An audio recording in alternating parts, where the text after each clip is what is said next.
Matthew uses it 16 times.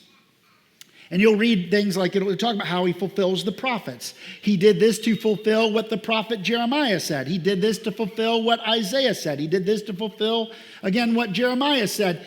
16 times Jesus uses this word fulfill. And many times it's in fulfillment of prophecies. Jesus would be born, according to Micah 5:3, in Bethlehem. Him whose going forth is from everlasting will be born in Bethlehem. Micah 5:3.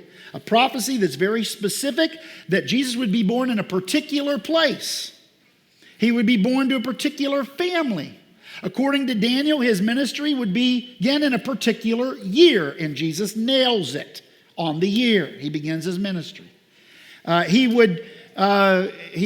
fulfills the Old Testament prophets, as Psalm 22 says. He's pierced in his hands and his feet. As Isaiah 53 said, his grave would be with the wicked and the rich in his death, but he would see his seed. He would be risen again. So the Old Testament prophets are fulfilled because Jesus did exactly what the prophets said he would do. He fulfills the prophets. It's pretty easy to see in the book of Matthew how Jesus came to fulfill the prophets, because he's born in the right place at the right time. He did the right things. And no one else can ever fulfill those prophecies because of the time indicators. Jesus came right on time in the right place to the right family, born of a virgin, just like Isaiah said he would be. He fulfilled them.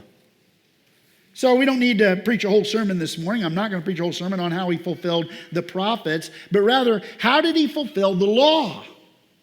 In what ways?